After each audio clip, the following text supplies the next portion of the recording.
Jennifer Bessel. Um, great.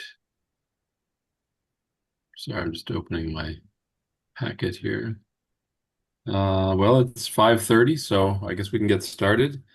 I will hereby open the meeting of the Shelburne Select Board for Monday, August 24th, 2026. And we have as our first item the acceptance of the meeting minutes of August 10th. Have you all had a chance to look at them?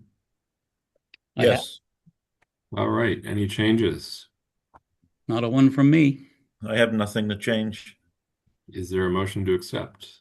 So moved. Seconded. Motion has been made and seconded. All in favor, Rod? Aye. Rick? Aye. Andrew is aye, and the minutes are accepted.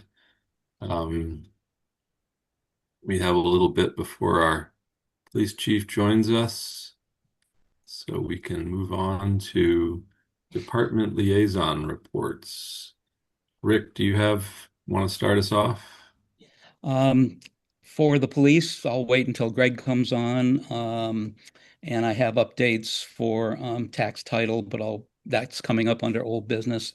Um, all three of us did attend the multi-town invitation meeting at the Buckland Town Hall last week, and I'll just make an observation from a calculator that they. Actually, Rick, I was gonna planning to have a conversation about that in the any other business section. So Okay, why don't we just have the chat then? fair enough.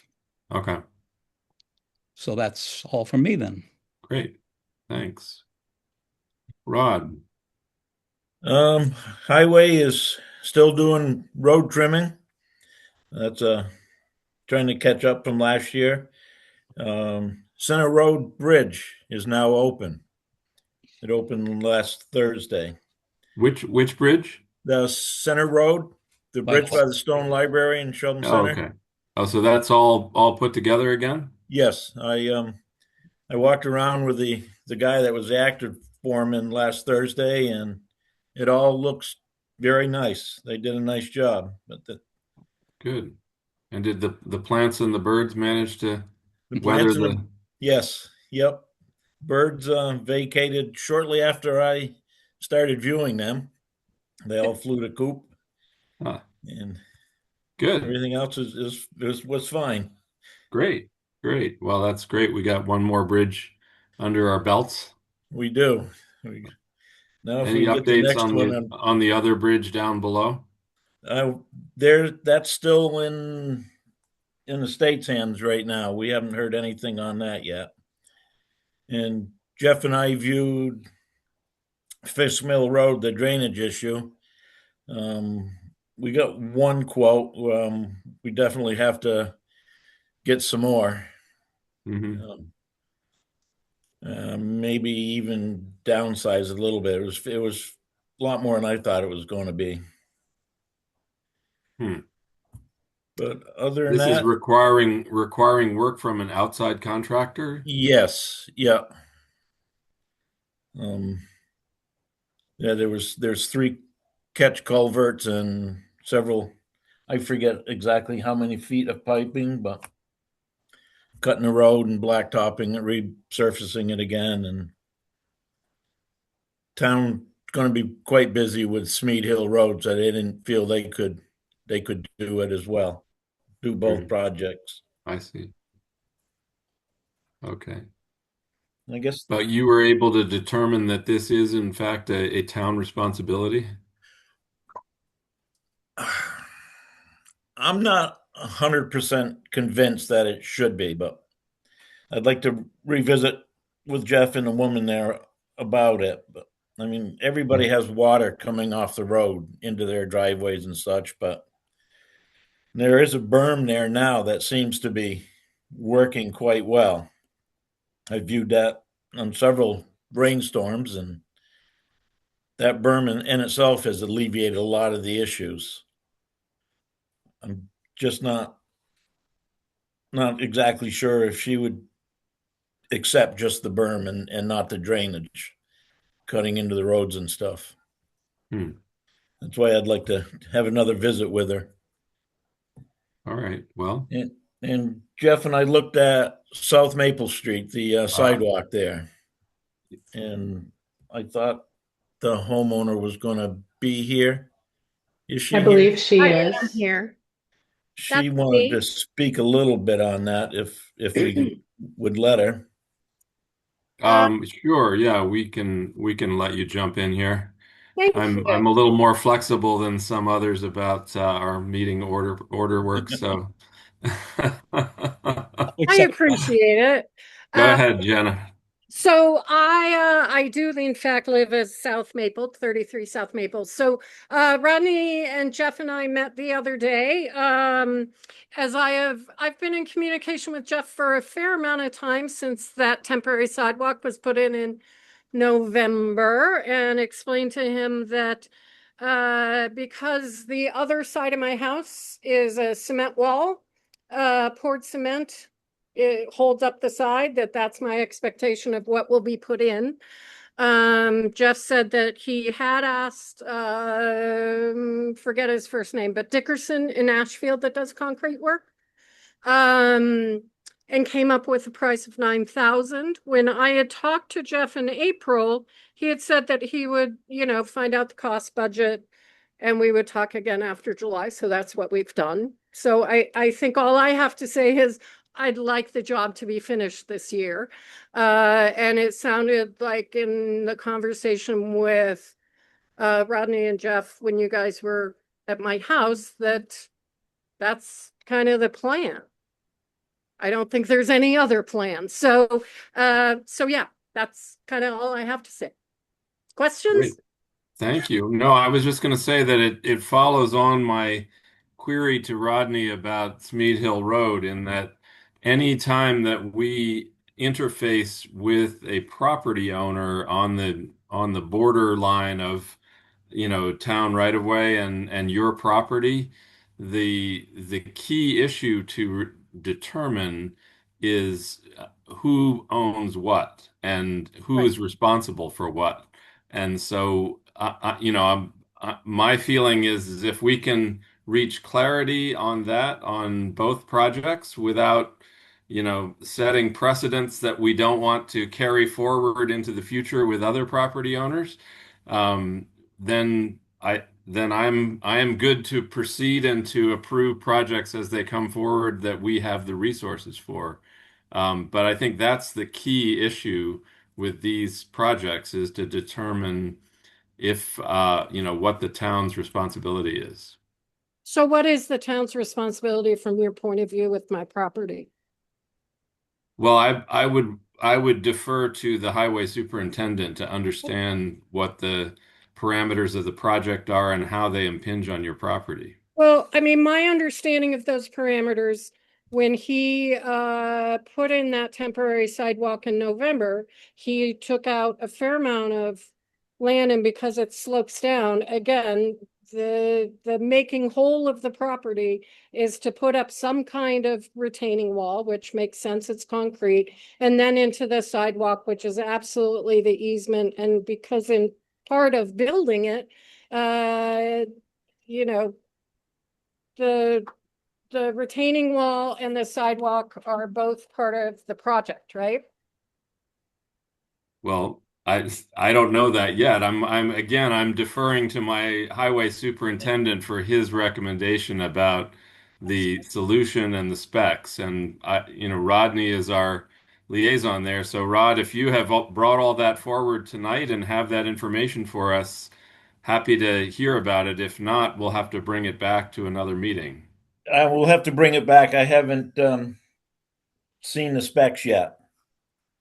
Okay. I'm making a note right now to Yeah. That's do that.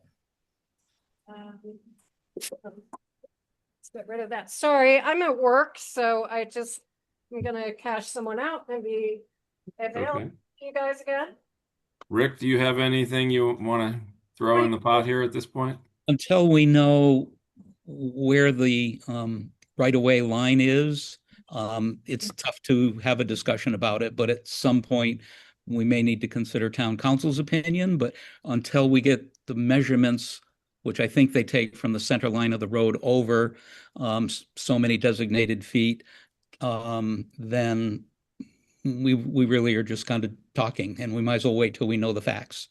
So what I don't understand is that you guys decided to do this last November. I was never contacted, never invited by you guys. I heard about it from Jeff. So when he came and did the property, I figured you guys had already all decided this. I just want to make sure this gets done this summer. And the idea that you put in a temporary sidewalk, A, without funds in his budget, so says Jeff, and B, you didn't know any of this. I gotta say, I'm a little flummoxed by that. Because if you're gonna take away a dump truck of dirt and put in rock, I would assume you know the end project. And the end project is what I'm saying to you, and he got a bid for $9,000 and seemed like the next step was to just go through you guys. So I'm a little surprised that you're still waiting on information on this project since it was started in November last year. Well, one of the challenges that we're still wrestling with is that we address the project on a sort of provisional basis because of the handicap access concerns that were brought forward regarding access to the crosswalk and people walking, to and from the Sweetheart. The challenge we ran into in trying to create that sort of provisional access is the narrowness of the sidewalk doesn't really meet the state specifications for sidewalks. Which my And understanding from Jeff is none of the sidewalks on South Main Street too. right, so that's one of the questions that we are still waiting for a answer on how to address that is whether we should try to meet the state specs on that section, or proceed kind of with the status quo of not quite state spec sidewalks, and we still need to work that out. So that's where the work in progress is So is uh, can you is explain coming this? along. Okay. So what are the next steps? Because what I'm hearing is that you're not ready to do this yet. So I just want to make sure that we keep addressing this so that we don't spend another winter with my land sliding down into that sidewalk. Right. That's the Well, goal, I think. yes, and I think we're waiting for Rod and Jeff to bring forward a proposal for us to consider of how to solve this problem. I'm Okay. stopping tomorrow morning, first thing to speak to Jeff about that. Okay. So that's where we are. Okay. And so once you get that project, you'll talk about it at the next meeting and then decide? Well, if we have enough information to make a decision, yeah. I'm stunned that this conversation was not made in November before all of this work was done. Well, yeah, I apologize that we did not bring you into that You did discussion not. at the time. Yes. Did No, not. so that is and I will take responsibility for that because I was the highway liaison at that And time. so then I guess you'll apologize again for the fact that you did the job without having any information around it. And so now we're back waiting again. Sorry. No, I'm not joking. Well, we haven't really moved forward on the job yet, so you're not behind the curve in that regard. But We're not on with them. I think we covered it as far as yeah, I think Yeah, we've I think we're done. And so yeah, we'll talk the next meeting when you're that here. sounds good. We'll see you All right. then. Thanks. All right. Great. Well, that brings us to 5:45 and Greg Bardwell is here. So we can let's see, and where did we leave things? We were in the midst of, well, we'll come back to that when we get done with this. So Greg, you're here and you have some proposals about phones to talk about? Yes, yep. It was a proposal I sent to Rick and Terry um, a couple weeks back and kind of requested to just get on this meeting and discuss the idea behind equipping the department with the full-time officers and a department phone that would stay at the station with cell phones. Um, I reached out. I did a little legwork for numbers to discuss the finance portion of it, but aside from the financial aspect of it, there's just this day and age with cell phones and how they're used in our profession.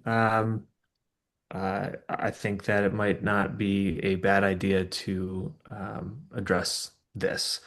It's not necessarily an ultimatum. I just believe that we're at the point now where I'm proposing this because it's either going to happen, and we're going to have department issued phones that are used for department purposes, that will be privy to public records requests and officer and family privacy stuff stays aside, but it will also protect the sensitive information that we receive from Shelburne Control. We routinely receive non-emergency calls sent via text to our cell phones. Um, Cell phones being used for taking pictures at crime scenes, like a crash, where that we typically, instead of carrying around a camera, that every it's essentially obsolete now that everyone has cell phones, is taking a picture of a crash, numerous images of a crash scene that would be uploaded to our incident records management system, cybersecurity and accountability. Um, and continuity of access, where they can be tracked and available at all times. So essentially evidence integrity as well. But I reached out to, currently the department utilizes Verizon at a state bid for the way that we access how we run license plates and CGIS, essentially, how we firearms processing and all that stuff. And so each cruiser has a what's called a MiFi, basically a wireless hotspot that's secure and dedicated to a one laptop. It can't be used for anything else. It will only work with that one laptop for accessing the state's portal. So I reached out to Verizon and requested a quote for seven phones that would equip each full-time officer with a phone, and it would also equip the department with a phone that stays at the department that would be utilized by not only the administrative assistant, but any part-time officers working weekends. So the cell phones for the full-time officers would allow them to use their work email, receive and send text to Shelburne Control, to the private vendors that reach out for details, like road details and stuff like that, making phone calls when we're requested to make a phone call, um, while we're out on the road, stopping, pulling over, and making those phone calls, uh, just the day-to-day activity. Essentially, the quote I got from Verizon. Let me step back real quick. The department inherited a phone line from Buckland when we merged. It was an AT&T phone line that was utilized, I think, by the chief at the time. And we kept it in the merge, and it's been utilized by our detective who does a lot of phone conversing for all kinds of different things with the district attorney's office, so forth and so on.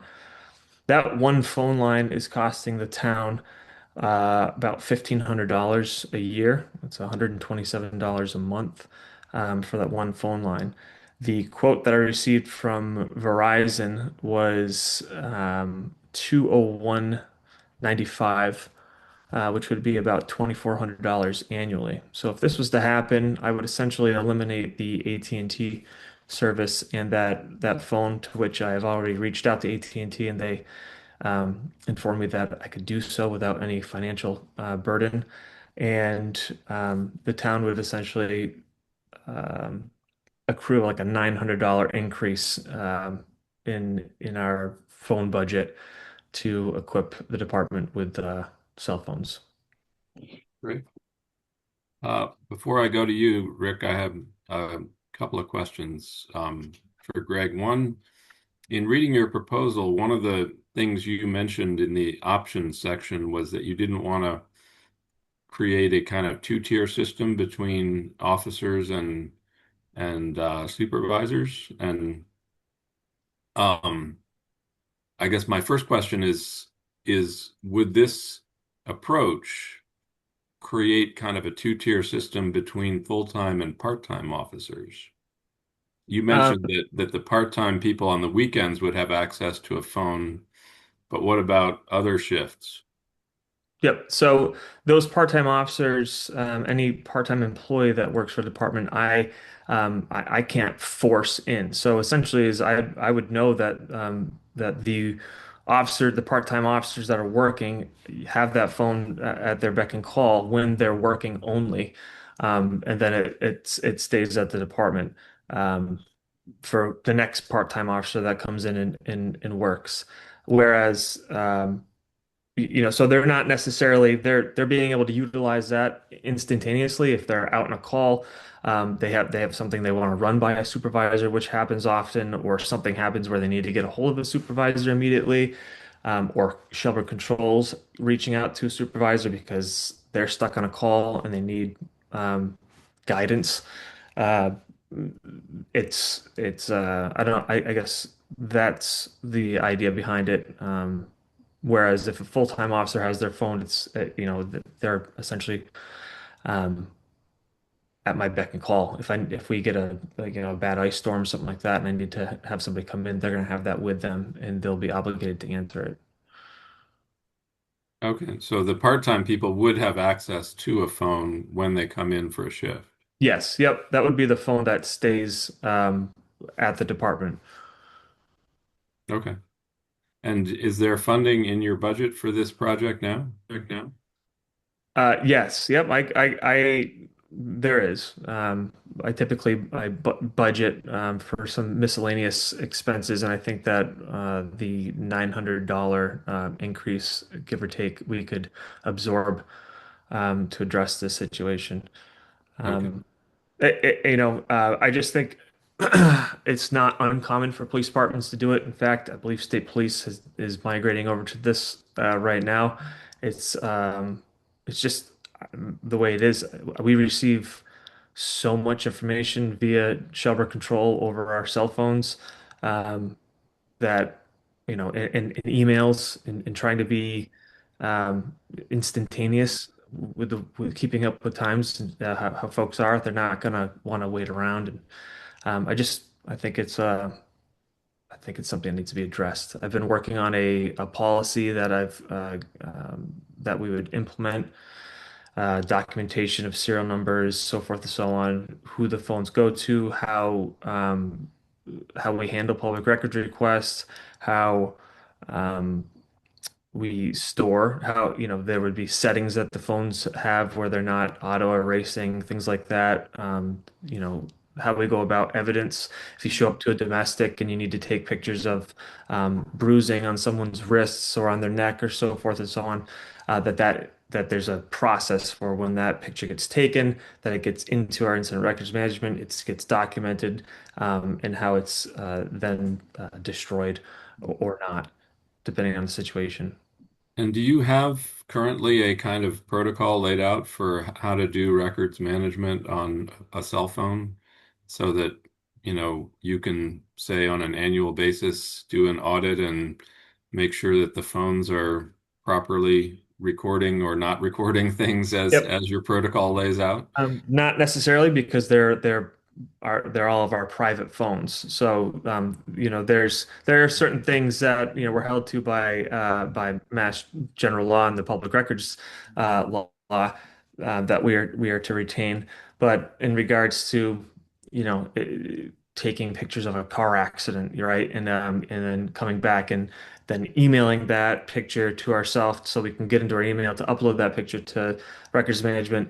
Um, we'd be able to basically eliminate all that. The other thing is with the implementation of our Exxon body cameras, they do come with an app that we can control. Um, Basically every setting on the body camera. And so right now, um, I don't think any of us have put it on our personal phone yet, but if it was on my phone, I could essentially, it links with the call that I'm on. So if I show up, I turn my body camera on. We're at a scene, it happens to be a domestic or a car accident. We want to attach photos that can be linked with that call. I can open up that app, take pictures, it encrypts it, it dates it. It states within the metadata that it hasn't been messed with, and it links it directly to our cloud-based storage. So it's all very, very connected. No, I was just saying that if we approve the department having these phones, that you will have a protocol that the officers all follow for how to properly store records that need to be stored or not store records that Yep. should not be stored or whatever. Yep. Yeah. Yeah, Yeah. That's the that would be the policy that I was speaking of. Is it's a pretty intricate policy, but it covers that for sure. great. And Terry, is there any concerns that you have in terms of us going in this direction that you know of in terms of, I don't know, I'm just nothing's coming to my mind, but things that we No, should be aware of? no, I have no concerns. I think it makes perfect sense, especially given all the calls they handle and the sensitive matter they handle. Yeah, great. And Rick, you had some questions or thoughts? Just a comment that we did review that can easily be absorbed into the existing budget. This, I'm surprised that we hadn't done this before, actually, to put all this sensitive information into town-owned property that's linked to secure storage, etc.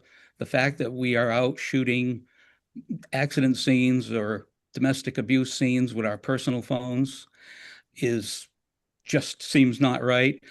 Um, Public records requests have almost become a sport, which is getting actually insane. And unbeknownst to me, the personal phones of every officer we have using their personal phones can be subpoenaed, and all of their personal contacts, their personal family photos, everything on their phone now is exposed for no good reason. So I support um, this request wholeheartedly and make a motion to do so. Is there a second? I'll second. Rod, do you have any other comments you want to make? I don't. All right, Everything I was thinking has been said. great. Well, the motion has been made and seconded. If there's no further discussion, we'll call to a vote. Rick, Aye. Rod, Aye. Andrew is aye, and the motion carries. Thank you, Greg. Thank you. Thank you. Appreciate it. Thanks, Chief. Sure. Good. Good luck. All right. Well, we are now just about at 6 o'clock, and we have the Mohawk Trail Regional School District folks are with us. Let's see. We're here. There you are, Martha. And And who else? Ken Birch Yep. is here. He's the chair of the Hollamont School Committee. Cheryl unfortunately had, there was a meeting, a community meeting that we didn't know about in Coleraine that's sustainability related. We didn't hear about it till this morning. So Cheryl is covering that meeting for us tonight. So Ken stepped in to put up my presentation, which I wasn't sure I would be able to do, and joins us tonight. So Great. thanks Well, for thank you both for coming. yeah. Ken, would you like the ability to share your screen? Yeah, that'd be great. Thank Okay. you. Okay. Let's see. We're all hoping this works. Yeah. Share. Okay. There we go. Good job, Ken. So I can't tell. Can you see it? You have to say aloud. Yeah, we can see it. Okay. Okay, terrific. Thank you. So just wanted to say thank you for allowing us to come. I've introduced Ken and let you know why Cheryl isn't here, so I think we can just get started. Um, Essentially, there were four things that we wanted to talk with you about tonight. This is basically an update on where we are with our 2D 8T sustainability work. Cheryl and I were before you last winter, and this is just kind of to bring you up to date on where we are. Hopefully, this will not take more than 25 minutes. I know we have 20, so I'm going to try to keep moving. We're going to cover where we are and what's next. We're going to talk about the feasibility phase of the MSBA process and potential costs for that, and a little bit about transportation, and then we want to talk about building reuse. So those are our four items. Why isn't that going? There it goes. Yep. So this is just a sort of a summary of where we started, that we are trying to create an operating structure or that will allow us both to continue to provide a high quality education to kids while we also provide that at a cost that our towns can afford. We've been at this for about 2.5 years. And last spring, we decided, the steering committee voted to pursue a vision of creating a single pre-K to 12 campus at the Mohawk Trail Regional School campus, be phased in over a period of time, and it would involve the merger of Hollamont into or with the Mohawk Trail District. Gives us about 850 students, and we would reduce the number of buildings from 5 to 1. So this is just sort of a timeline of the balance of the project. We're at the very start of the MSBA eligibility period. The MSBA will, if we successfully get through their process, they will pay a significant portion of whatever construction or renovation has to be done at Mohawk Trail to accommodate specifically younger elementary students who we just don't have that kind of space in the middle high school currently. So we're at the very start of this. We began that process in July. It lasts for no more than 270 days, which brings us to March. And at that point, we will have to vote to authorize a full feasibility study, authorize and pay for a full feasibility study. That will have to be done no later than the end of March 2027. So it's probably more likely that we would be asking towns to hold special town meetings sometime in January or February to approve the money to do that. And again, the MSBA will give us a reimbursement rate prior to that time. Following that, there will be a feasibility study where we would look at a number of design options that would come to us from architects and engineers who we would hire as part of that process. And then we would anticipate having our towns vote on the regional agreement and the capital to carry out the selected design in October or the fall of 2028. October is kind of midway through that period. Then we would expect the new merged district with the new regional. And at the same time in October 28, we'd be approving the new district's regional agreement, the joined district's regional agreement. That agreement would become operational about 2 years after that in July of 2030. And then we go through the construction process and hopefully open the new campus in September of 2032. So the next steps that the steering committee, the sustainability steering committee is working on right now are outlined here. We are focused on these are basically things, a lot of these are things that we heard from community members in our community meetings last spring and winter that they were most concerned about. One was obviously finances, but the other top two were educational programming. So that's what we are focused on that, and would have a full draft plan by the middle of September.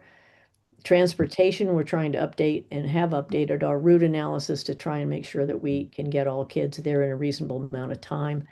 We're also focused on building reuse and issues with reuse and economic and social impacts on towns. We will be doing additional finance modeling ahead of the feasibility work so that incorporating the last 2 years of actual budget data from both districts, refining our enrollment and cost projections we'll come up with some additional by town information for you. That we hope is going to be finished by the end of this year, early January. Certainly before, so people have time to absorb it before the feasibility vote. And then we continue also to advocate for rural school aid and state regionalization grant funding. So that's the plan. The key votes are occurring in, as I said, but sometime January, February of 27 for feasibility. The regional agreement and the capital vote would then occur about October and the late fall of 2028, and we would launch the new district in July of 2030. So let's focus a little bit on the transportation.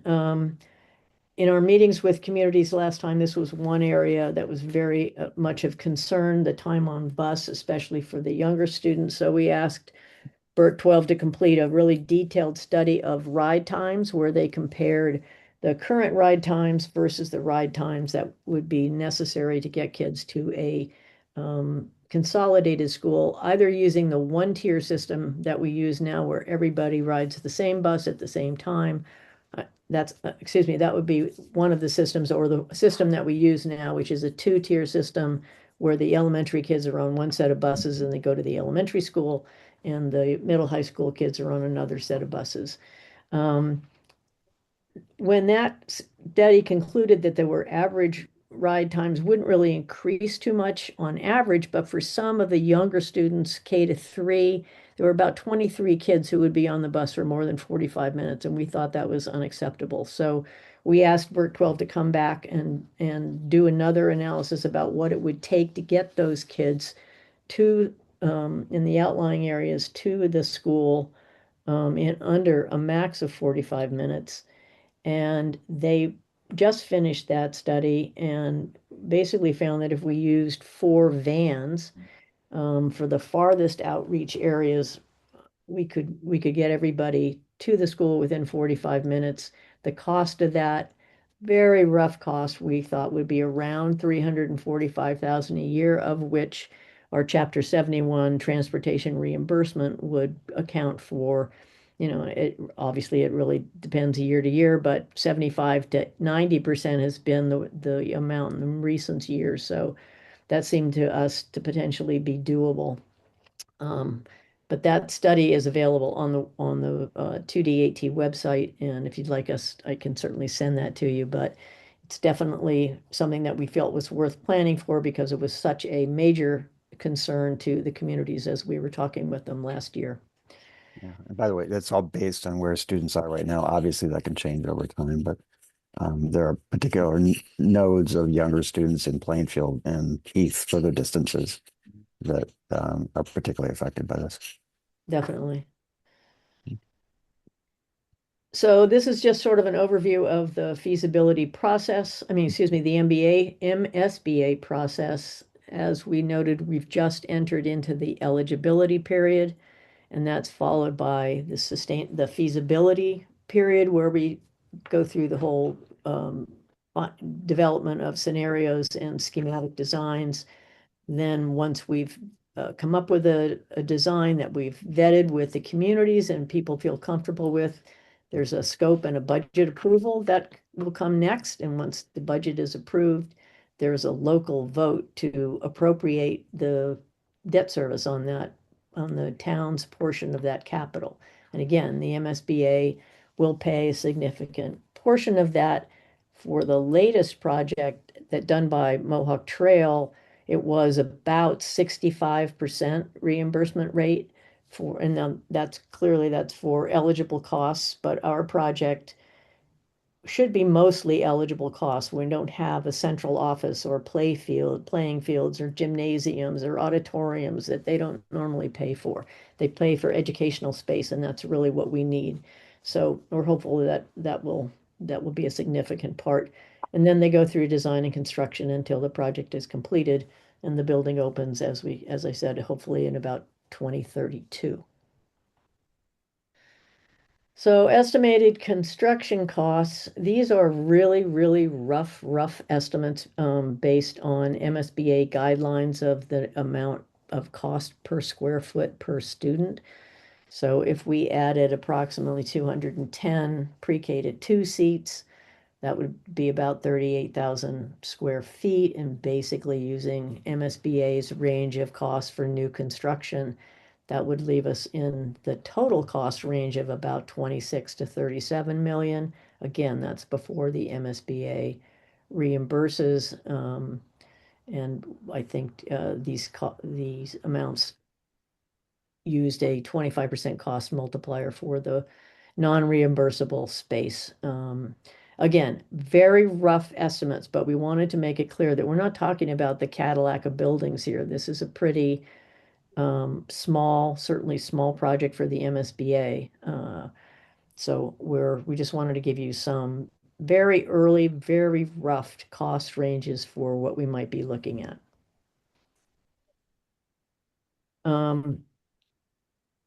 So if the voters were to approve the consolidation construction plans, we would be closing the four of the elementary school buildings. And again, the cost, right now we've invested about $5 million in maintenance and capital improvements over the past 10 years.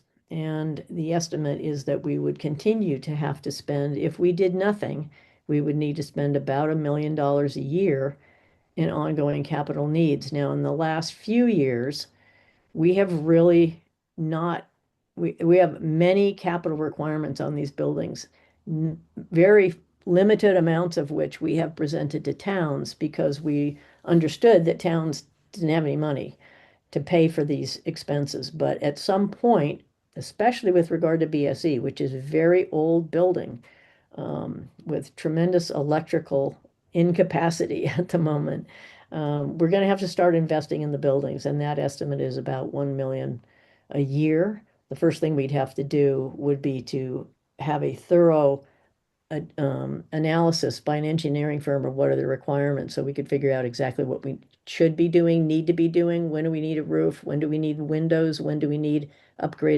additional upgrades to heating and ventilation systems?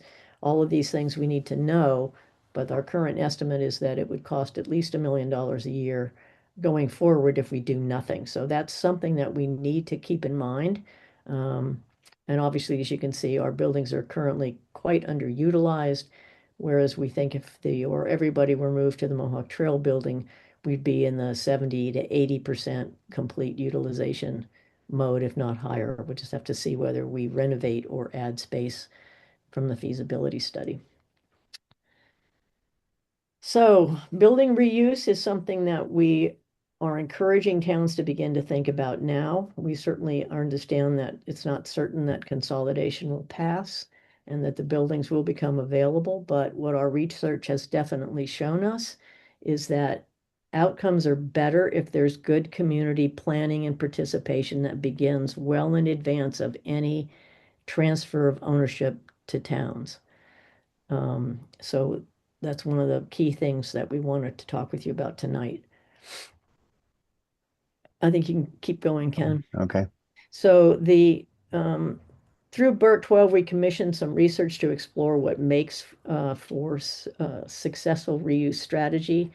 And some of the things that they suggested we need to start answering is about ownership and transfer, about what's the building's specific potential, what kind of funding is there to help towns with the whole process.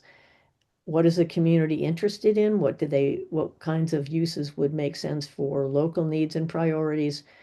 should neighboring towns begin to plan together? Now, all of the buildings, with the exception of Coleraine owns its own school building. The other buildings, Sanderson, Hollamont, and BSE, are owned by two towns, and we need to coordinate, those towns need to coordinate with each other about planning and reuse, because the buildings are basically the money for those buildings has been put into them over time by both towns. And also timing, what can each town start deciding right now, even before there's a final vote? So to help us answer this, we commissioned some research to explore what really makes successful strategies. That work included in-depth interviews with 10 people who were involved in 5 rural school districts consolidations. These were communities that were similar to ours, and it included Heath. And this is kind of what they found. The whole report will be available, I would say, within the next 10 days. We've just gotten the whole thing yesterday from the consultant. We'll be working through that, but that will be, I'll send that to Terry and she can get that around to you. But what they found is that when it works best, it's a multi-year process. It's not a single vote or a single set of meetings. It's a multi-year process with your community. That trust is built through participation, and that communication is the most vital thing, that both for the district in terms of its communicating with communities about our project and our vision for what the new district could be, but also towns to communicate with their communities about what the community would want if that building were to become available. Educational opportunities generally improved after the consolidation, and the plan beyond the building itself, including transportation, staff transitions, and community identity, all need attention. And those are things that we're going to be paying attention to as we begin to, to really roll this out, especially with an eye toward the feasibility vote, which is the first big vote that every town will have to vote on in February or January, February of next year. That's the first big vote. And that's the one that we want to make sure we've gotten all of the communication that we possibly can with towns, listen to their interest and try to answer their questions. So what we're asking of you folks is, first of all, keep talking with us, keep posting our updates and giving us any questions that you might have in the interim. We would encourage you to start local reuse conversations now, not only with your communities, but with your, I guess I would call them co-towns, your co-owner town, in your case with Buckland about BSE. Beware of the sustainability vote, which is expected no later than March, but likely January or February. Please help us share materials with residents about, there's a number of materials that are on the 2district8towns.org website, which are materials that can be shared with residents, and we're always happy to give you PDFs or printed copies if that's helpful. And bring resident questions back to us, to the steering committee. If we need you really become active participants with us in this process. Our goal is to create an operating structure that not only provides a high quality education, but also keeps assessments reasonable and predictable to some level, which we can't do when we're so basically not cost effective in the way we're operating. So if you support our initiative, we really need your support with your townspeople, because they're going to be the ones who vote on this. And if you support this, then we need your help to hold your own community meetings with your own towns, whether we're there or we're not there. Send us the questions. If you'd rather have us not be there, we're happy to be there. But if we're not, let us know what people are concerned about so we can answer those things. And if you don't support this initiative, then we really want to understand why you don't. Because a big part of this is to try and ease the burden on our towns and make it so that we can continue to offer the kind of education that we want our kids to have. So those are our asks for you all. And now we're hoping that we have a minute or two for any questions or discussions. Thank you, Martha and Ken. That was a great summary of a lot of complex information. Rick and Rod, and is the Finance Committee here with us tonight? Um, I can't quite tell who's on that or not. There they are. Here they are. Well, why don't I start with you all since you're now visible? Any questions or comments from you all? I've got one question, Andrew. This vote next March Mhm. for funding for the feasibility study. Approximately what dollar value we took, what number are we looking at? Yeah, that was one of my questions. Yeah, we're, the MSBA is not being very helpful in terms of helping us out to figure this out. They kind of say, you guys need to figure it out. They gave us a list of projects that that they have done, and our current belief is that our feasibility work would require a total of about 900,000 to $1 million, or $1.2 million, up to $1.2 million. They would pay, again, their share of that, and it would be their full reimbursement rate because there aren't any non-reimbursable costs in that. And then that we would, the balance, if it's say a 65% reimbursement rate, the balance would be paid for by the 8 towns. What has happened in most cases is that the towns basically pay the debt service for the first couple of years, and then if the capital vote is approved, you roll the rest of that that feasibility study debt into the larger capital debt, and you extend that out over the 30 years of that capital debt, 25 or 30 years, depending on what you want to do. So that's kind of the early estimate, Jim, but I don't, we'll try to come up with we'll have a precise estimate before we come to vote, but that's part of also the financial analysis that Bert 12 is doing right now, working with the numbers that the MSBA has given us from prior projects and trying to find ones that are most similar to ours. We're also looking at what they call model school. They have a number of schools that they call model schools. If you find a design that works for you, that has been done before, then you can really get a lot of those feasibility costs reduced because you can use those plans and those in those drawings. So we're certainly looking at that as well. Okay, so you gave me enough information to start the calculator running a little bit here. Just using totally round numbers. Yep. You said approximately $1 million for the feasibility. You said 65% reimbursed, that's $650,000. At least $350,000. How would that be split among the towns? It would be split in the way that the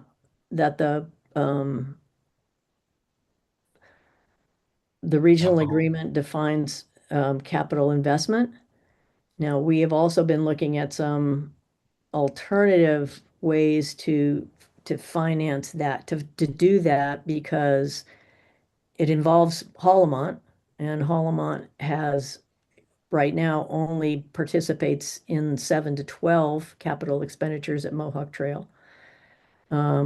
We have run some numbers with their participating on a combined basis, and they're participating just as 7 to 12, and then having the rest of the towns participate as on a combined basis, and then trying to come up with grant funding or other money for the difference. I know it's a little bit complicated to have this discussion, but basically it's going to be the way that by student population, 5-year rolling student population, the way we calculate Mohawk Trail capital expenses currently. But we will accommodate for Hollamont's participation in that as well. Okay, so I don't want any complex calculations. I'm trying to get a very rough ballpark figure of how much we might be asking our residents to approve Sure. next spring? I mean, if, I don't know that, I don't know what, Is it $100,000? Is it $200,000? Is it No. $35,000? you have to look at what is Shelburne paying now on the capital improvement debt that's outstanding on Mohawk Trail Regional School. And you look Okay. at what your percentage is there, and I think it's somewhere around 20. I don't That's have. good enough. Now I have the number. That's what I Okay, needed. so if you have 20%, we'll go with that.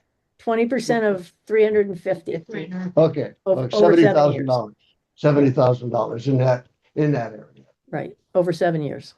Yeah. And you Okay. roll some of that. So, Okay, thank you. yep.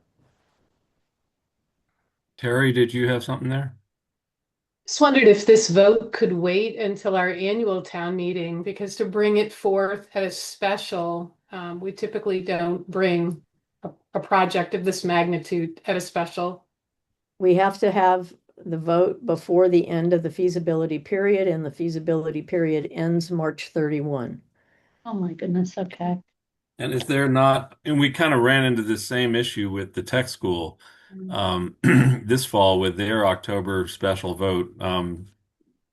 Is there not a way to align the MSBA timeline with the annual town meeting timelines? Yeah, maybe an extension or something they would bring. Not that I know of. They have their deadlines, and your period is 270 days. Now, we were, we were admitted to their process in December of last year, but they postponed our participation until beginning July 1, which puts us at a 270-day deadline of March 30th. March 29th, I think, is their actual 270 days. And they're Well, not very flexible about this. I guess I would put the same request to you to say if you could push on that door a little bit and see if the MSBA will, take into consideration that towns are really looking to make these decisions at their annual town meetings. We can bring it up. We can bring it up. I think we have brought it up a bit in a meeting and seemed to get the sense, no, we set the timeline. You have to meet the timeline, but we'll bring it up again. I was just looking at, we did do some estimates of if the feasibility costs were financed over 7 years, which is what a lot of schools have done. For Shelburne, it would be an annual adjusted cost of something like 12,500 to 14,500. So, but take that with a grain of salt. But anyway, we've got more work to do. But that's Great. We'll ask. Just a question, what happens if this doesn't pass in Well, whatever it is, March? Yep. If it doesn't pass, I think we have a short period of time to have a second vote and ask people to reconsider. If people basically if we don't get the feasibility vote on the first or certainly the second time, then we're dead. Then this particular vision that we have of combining schools on this one campus, we can't do it. And we'll have to, then that's. yeah, because it's the end of this process with The end of MSBA. it's the end of this project. Okay, thank you. Are hope there that doesn't other happen. questions or comments from Rick or Rod? Rick? No, Rod? Nope, not at this point. I have just a quick one. You mentioned the new building would be for K-2. Does that mean that 3 to 6 fit in the existing building? We think so, yes. They're going again, during the feasibility phase, we'll get a lot of different options, and might be one is K-3. But we believe that K-3 will fit in the current middle school wing. Okay. And Yeah, the older grades. Yeah. And in terms of the slide about towns preparing to plan for their potentially surplus school properties, have you gotten any further guidance or insights on how say Shelburne and Buckland would receive ownership of BSE if it were transferred from the district. We've asked MSBA to help us on this, and we've asked DESI to help us on this. We haven't gotten a lot of feedback about it. So there's no other, I would seem there would be other regional districts that have trod this path before us, but I don't think that there are, frankly, because I think we're, in terms of merging districts and having multiple towns involved in the capital expenses of individual school buildings, we're pretty we're pretty unique about that.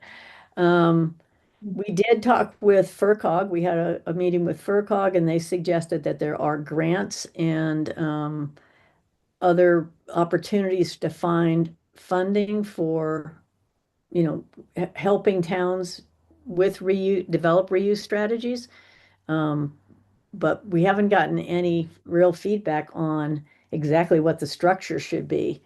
Now, I don't know whether, it would seem to me your town council might be able to help there. Maybe they'll have some idea. We have to, it certainly is something that we need to figure out. But I think there are conversations that can happen with respect to, the uses of a building or how the process should work or how communities could work together, absent having an identified particular structure, legal structure for that to happen. okay. Yeah, and it's the property, the building and the property, which for BSE, the property might be more valuable without the building. Yeah, if you got to get the money to take the building down too. Right. It's a cheap. Yeah, Terry, is that something that you think Donna would usefully explore with us or not? I could certainly ask her. Yeah, it'd be worth floating across her bow to see whether she has any thoughts on it. Sure. What are we asking her? Reuse of the building. With the legal structure and how would that? Yeah. And so the demolition costs would fall to the towns of Buckland and Shelburne. Well, the threshold question for the Maybe. towns is, do you want to control this process or don't you? And if the answer is you don't, and you don't want to be responsible for maintenance costs and that kind of thing, then the district owns the buildings. So the district could keep the buildings, but the district isn't in the business of real estate and it's not part of our mission to deal with building reuse of educational facilities. So my understanding is we would probably try to sell them to whoever would buy them at whatever price they would buy them at, and do whatever they wanted to do with them. I'm not sure that that's what communities would want to have happen, because then you don't have any control over what happens on that site. So that is an alternative, and towns can certainly say that if it comes to that point. But I think your communities would probably prefer to be involved, and yes, there is a cost to that. It's not the same cost that we have operating the buildings, but there is a cost. Great. Any other questions or comments for the I have a question just in thinking about, socializing this proposal. What are the demographic projections of over the next 10 years, the number of students that are going to be coming into the elementary school of either the consolidated or our current school setup? That's always hard to project, but our from the best data we can get, a slow continued decline. There has been large decline. We don't think that rate of decline will continue, but we ended up building in a basic assumption of decline of 1% a year. Yeah, 1 to 2. Yeah, there's certainly no projections that indicate that there's going to be an increase in school age population in our area or across Massachusetts or across the country, for that matter. So we're in a steep demographic decline when it comes to people under age of 18.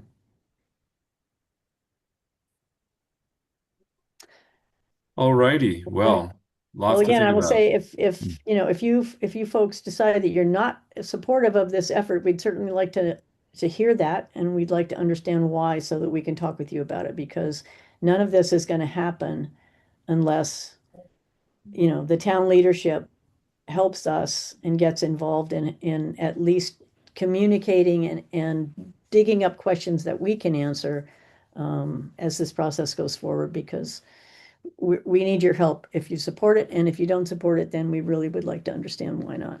Right. And we do think on the current trajectory, the fiscal challenge is going to get quite a bit harder. Absolutely. If And- we do and- nothing, that's what has to happen. What's the message that has to get out is if we do nothing, it's not that these schools are going to stay the same with the same kind of quality education that we're providing today. We lost 20 FTEs in the last budget cycle, and there's not another 20 to cut with until you get to programs and services. And that's when people really begin to flee the district, and you're left with people who cannot afford to flee. So when people say, well, we love our schools and we need to keep them. I love our schools too. I wish we could keep them. I don't know how that financially is possible. And I do know that if we don't do something, they're not going to be the schools that you have today. They're not going to be the school that you love today. It's going to be a very different place. You don't have the money and we don't have the money. Can I just ask, is there a succinct document that summarizes all the research that's gone into this, where the different options that, including stay the same, and then the different options that were explored and how they compare? Is there, because we need that, not Okay. just trust me, this is the best way to go. It's not Right. going to work. So Sure. is that document available? We have produced 4 or 5 one-page documents. There's one that's kind of a summary of the project. There's one on transportation. There's one on educational visioning. There's one on, help me, Ken. There are 5 of them. Transportation, one of And so transportation. we can send Terry the PDFs of all of these. They're available on the website, 2 districts 8 towns.org. But I will send PDFs to I'm Terry. asking for something before that, which is what were the other options considered and how was this option selected? Okay, I think on one of the one pagers that's discussed, but I can send you a brief synopsis of the process. Because we got 276 ideas.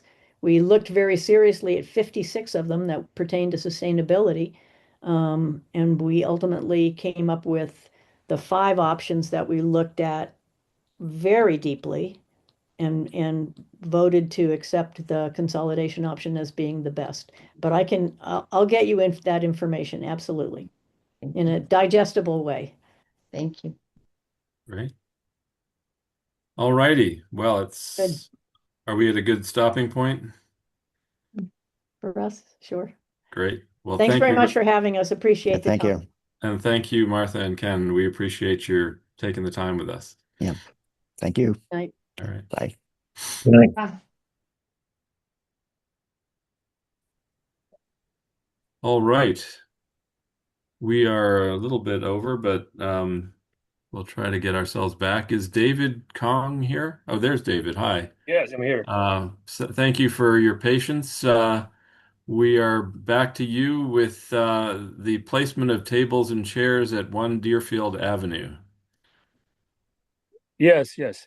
Okay, so just try to get the chairs for the building, not for individual business.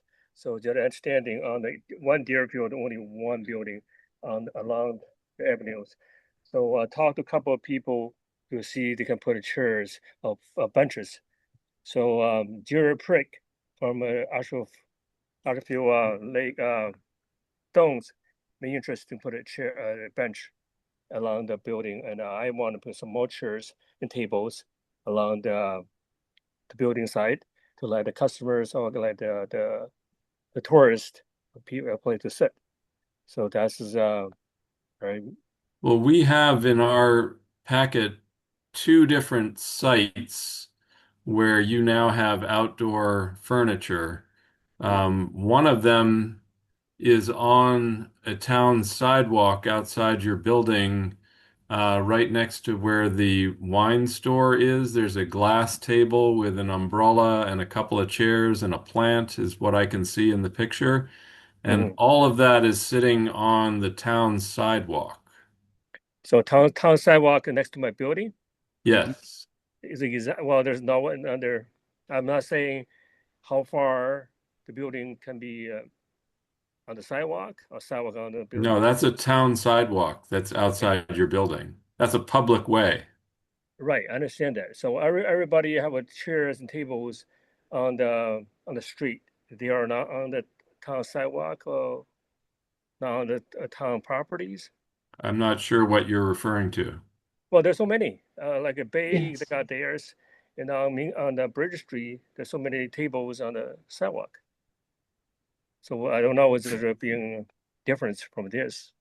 For example, Mokamaya, but they were given authorization by the select board to place tables and chairs there. So The in that, difference in go ahead, Terry. the difference in David's situation is that the placement is in front of a town-approved loading zone as well. So not only does it obstruct pedestrian traffic, but it would obstruct loading and unloading in that loading zone. I think that, David, the key consideration that we make as a select board in granting any exceptions to the placing of furniture on town sidewalks is whether or not it blocks pedestrian access and particularly wheelchair access along a sidewalk to make the sidewalk handicap accessible. So there needs, in the case of, say, the Mocha Mayas one, they do have chairs out there on the sidewalk, but there's still, what is it, 5 feet, or I'm not sure what the dimension is, but the amount of space that you need to be able to pass a wheelchair along the sidewalk is still available in that location.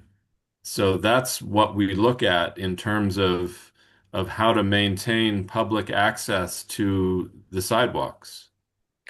So there's only one building on that block, and the sidewalk is only for one building, and that will be different, but not for a sidewalk for anybody who was coming down.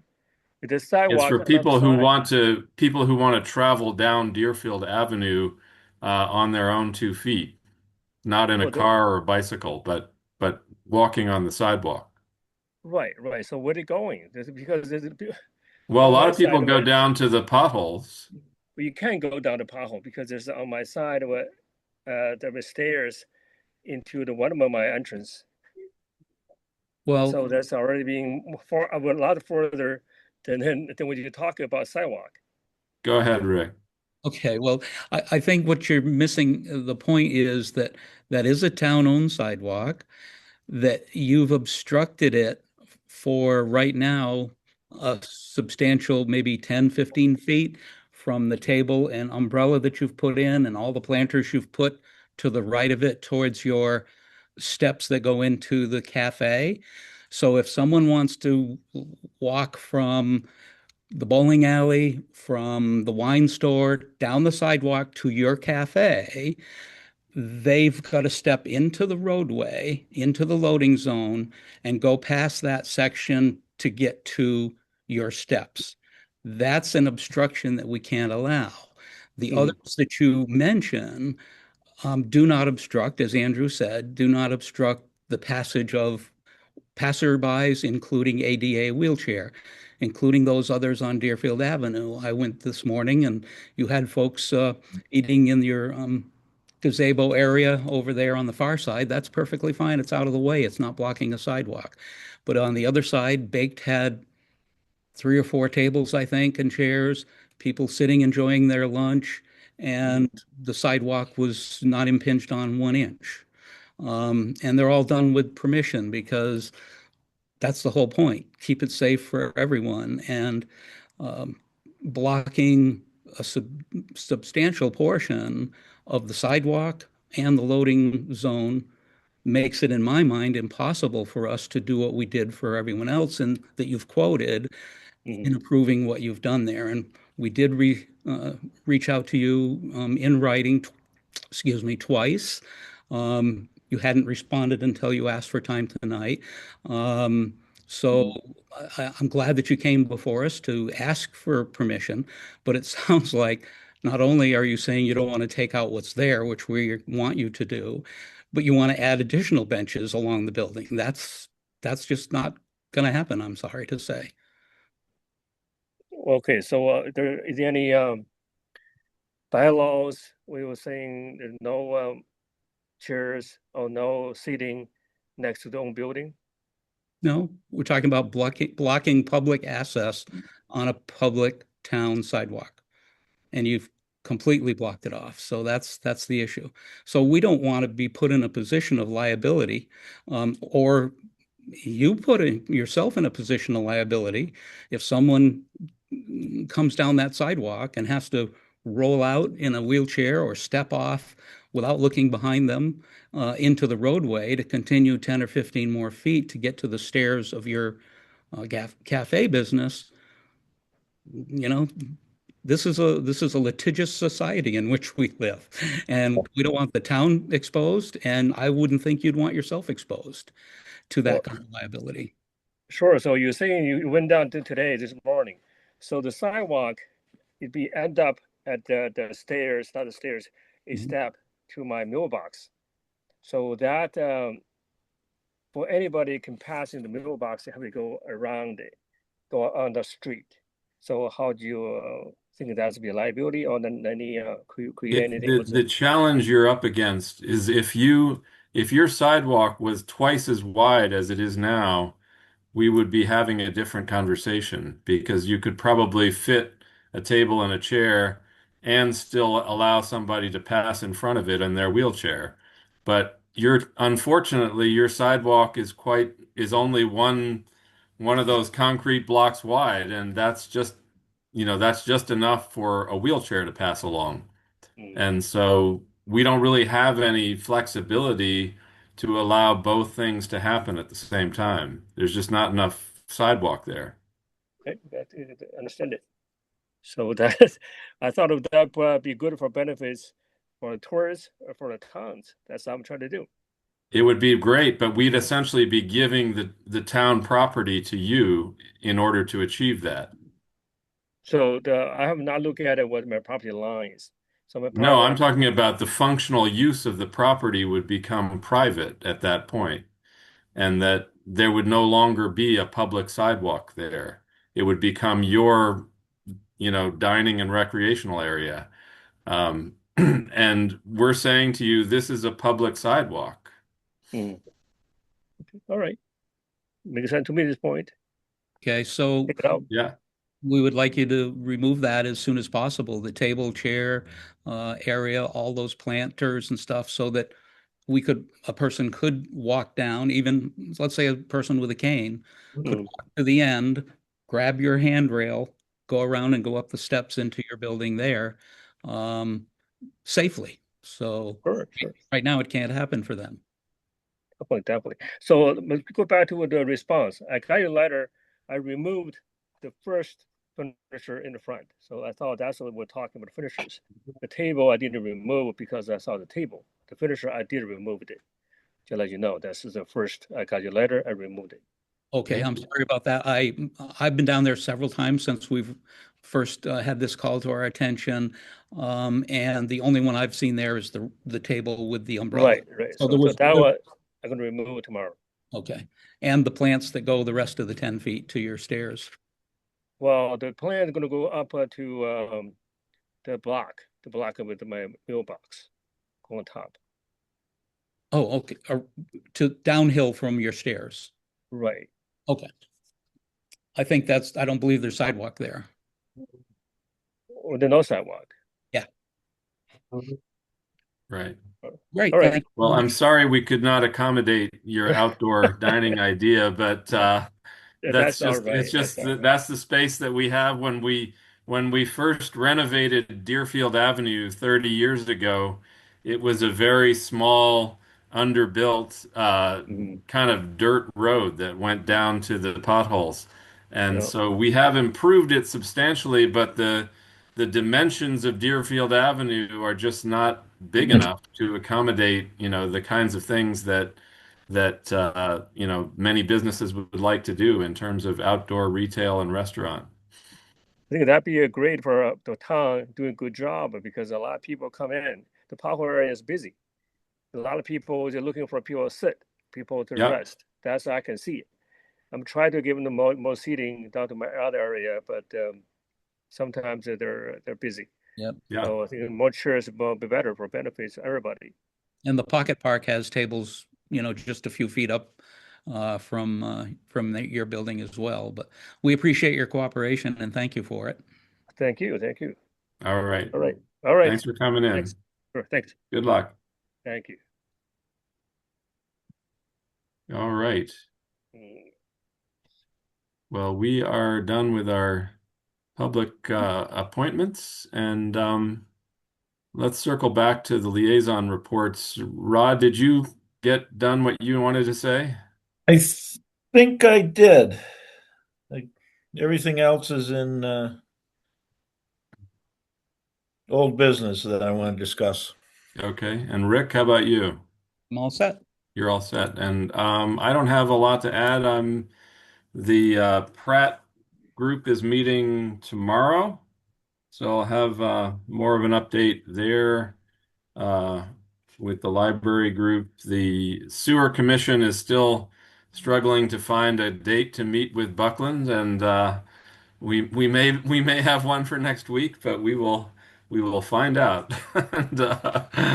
And the only other sort of follow-up from the past that might fall in this bucket is we did have a successful candidate forum in Memorial Hall back on August 11th. So that was a food and farm themed discussion that Monty Belmonte moderated, and the three candidates answered a lot of questions. We had a good crowd. The sponsoring organizations were very pleased with it, so it went well. And now we are on to old business. Is there anything new to say about the Pocket Park? Unfortunately, there is, Terry. Yes, our installer is ready to go and we do not have the materials. Yeah. I saw your email today, and I was disappointed that we're still in a holding pattern with Johanna, but guess we'll just have to keep nudging. I think they're waiting for somebody from Pennsylvania, as I recall, to repair the saw that cuts them. Oh, is that right? Yeah, there was a 4-inch arbor or something that snapped, and so they had started moving our material in to be cut, and then that happened. So, oh boy, hopefully that'll be repaired soon as possible. But like you said, right, we'll keep nudging, right, Terry? Well, next up is the tax title properties. Rick, you said you had something on that? Yes. Today I spent I spent 3 hours driving around with the auctioneers that we hired, or not hired, but contracted with, for the tax title property liquidation, which we are doing at the urging of our annual auditors, who say they've been on too long, carrying too much money, and to get them liquidated. So we visited every single property, the lot, all 6 of them. They made notations, observations, took pictures, and posted auction signs that have their web address and their phone number for people that are interested. That'll get expanded. Those little temporary signs will be expanded once a auction date has been set. The process, after that, we met with Terry, Town Administrator, and Treasurer Collector Angel, who is why can't I remember the title Angel has in the tax title? Tax title custodian. Custodian. Why can't I remember that? I need to write it down. Maybe it'll stick this time. So as custodian, she controls the auction and the setting, etc. So they viewed the select board meeting room at the back of town hall. They said this is definitely too small. They would like to, they viewed the second floor for the theater area. They thought that would be perfect for the audience that they expect to show up, physical size wise. And they would need to coordinate that date with the our town tax title person and Angel and that their own process. Interesting, they do 120 something auctions a month. They have two companies. The one we're dealing with is in Sandwich, just barely onto the Cape, and they have one in New Hampshire too. So they're a big outfit and they know what they're doing. So we had the meeting to be able to ask questions. One was yours, Andrew, about the $5,000 deposit. And it is correct, as it was stated in their brochure, it is per, not per lot, what do they call it? Per offering. So yes, if someone's going to the auction and they want to bid on two of the different lots, they need two $5,000 checks to make the deposit, to be able to be registered to bid, which is standard operating procedure. And they felt that that was, in this case, the proper amount. They basically said, or not basically, they said there are two types of auctions. One's an absolute, which means somebody could pick up one of our properties for $500. It'll be sold that day, period. That's what an absolute auction is. So that's not one that I was interested in recommending, and neither were, I believe, Terry and Angel didn't seem to have any interest in that one either. The other is a minimum bid auction. The minimum bid provides the most reasonable way to generate enough bodies to maximize what they can get for these properties. They suggested a $5,000 minimum bid auction on all the properties. So there was discussion about, well, some of these are worth way more than that. If you did a minimum bid too high, you reduce the number of people that would attend the auction for that particular property. And their process shows that actually the 5,000 is kind of a sweet spot where once bidding starts on a property, because it has a low minimum bid, you'll have more people. And then once the bidding starts, then that's where you're going to go up to find out which these properties are really have the market value to pull in more. So they recommended the following: a 5,000 minimum bid auction, 5,000 per offering deposit, registration the day of, Memorial Hall, second floor, 30 days to close and pay the balance is the normal. These are as is, where is auctions, meaning what you see is what you get. You do your own due diligence in advance. Again, a standard municipal auction operation. They suggested 5 offerings, not 6, by making the 2 Main Street properties at the northern Coleraine border area as one auction, given the tiny size of one and the need for a Title V septic. Having the combined 2 lots made a lot more sense and they suggested that that might bring us substantially more than selling them 2 separately, and maybe leaving the tiny one unsold. So that made sense. So they're suggesting 5 offerings, and they're suggesting October. So the timeline needs to be set based on our decision on approving their suggestion. That then triggers the coordination between the tax title, Memorial Hall, Angel, and them to pick the actual day in October. And that process triggers how many days out the advertising starts. They're talking Boston Herald, Greenfield Recorder, Two Town News, so on. That triggers a whole bunch of things that they do on their end to prepare the packets and start marketing to the people that they think they can attract for these auctions. They send out letters to abutters, all kinds of things they do.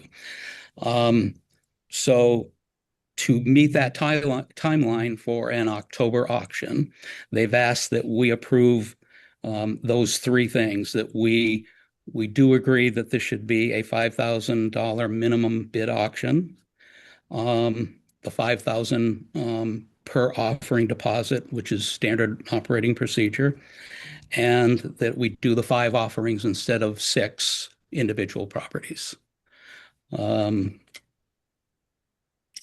think I've covered everything in a capsule kind of form. Very, very pleasant people, obviously very skilled, eager to please, free with the information. Terry, did you have any additional comments on that?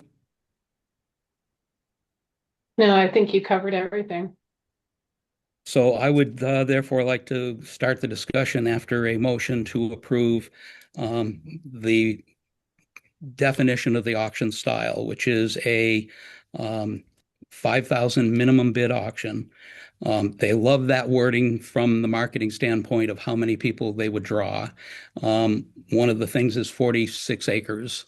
So for 5,000 possible minimum, that gets the people in the door and starts the bidding. So I make a motion to approve a 5,000 minimum bid auction, a 5,000 per offering deposit, and 5 offerings as opposed to 6 separate lots. I'll second that. Motion has been made and seconded. Is there a discussion?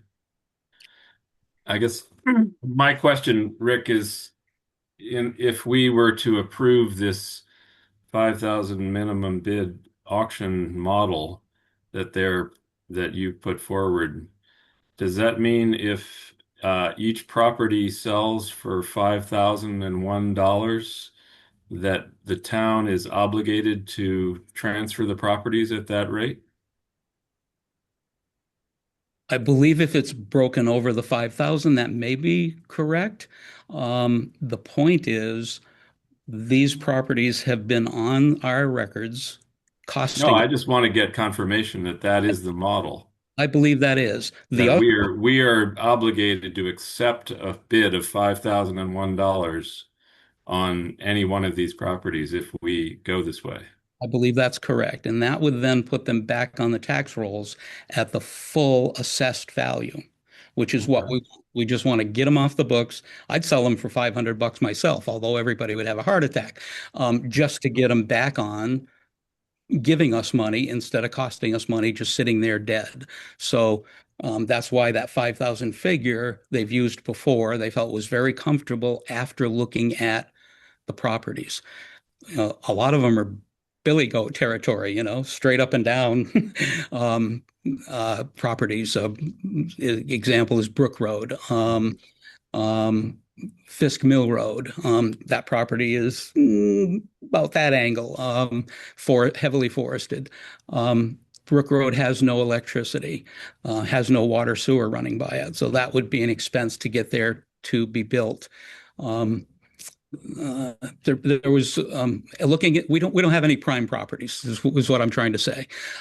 So they felt that 5,000 figure would do the things that it's supposed to do, draw people to the auction from far and wide, and end up creating a bidding war, if you will, to get a decent amount of property for a very decent price, and we get what we're after, which is off our paper and into the tax rolls.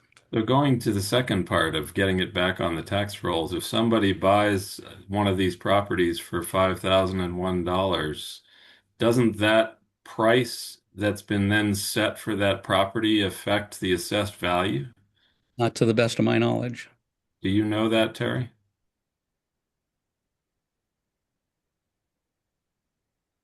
I think it would definitely skew when appraisers come in and do market value of sales, but I think it's more of a Karen question, given that it's an auction.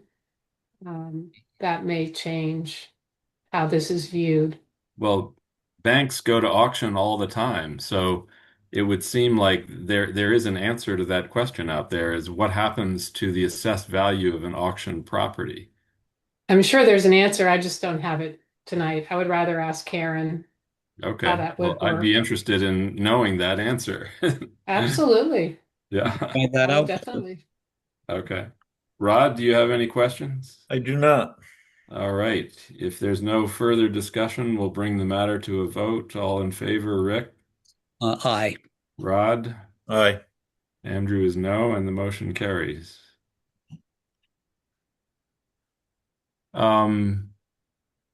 Let's see. We are on to the Memorial Hall Association lease.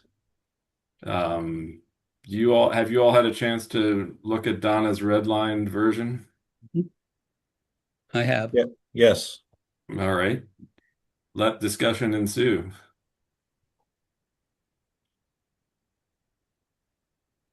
My take is this is what she gets paid to do. This is what she's done many a time, and I couldn't find anything that she added that didn't increase the clarity of the points, that didn't change anything.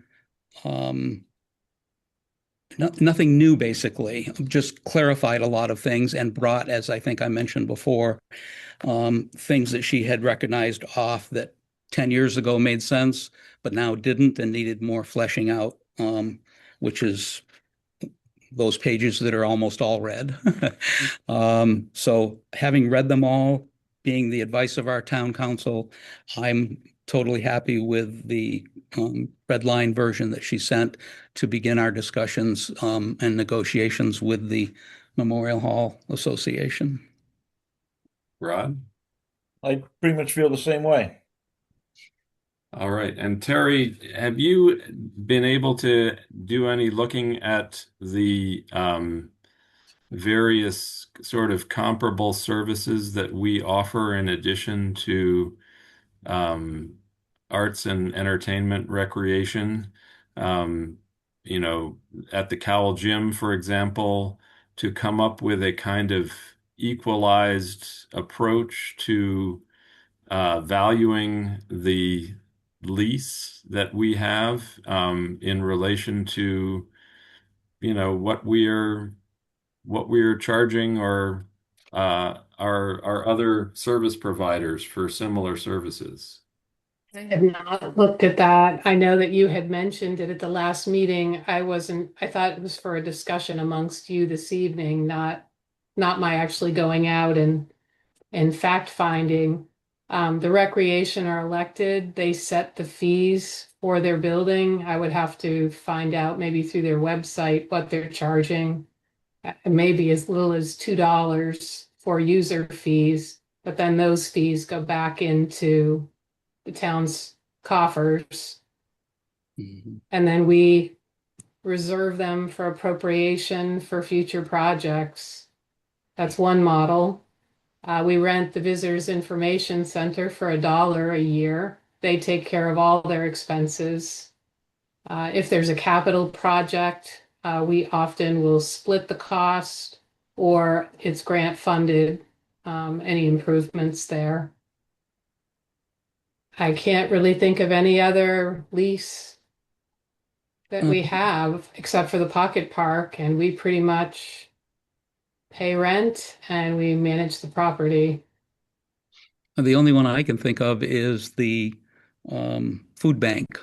I think that's $50 a month. $50 a month, yes. They use it, what, 2 days, 2 mornings a week or something like that? I think so. We pay for the electricity and they pay for the telephone. Yeah. I don't think I think it's an interesting question. It doesn't bear in mind to me significantly the difference in this lease.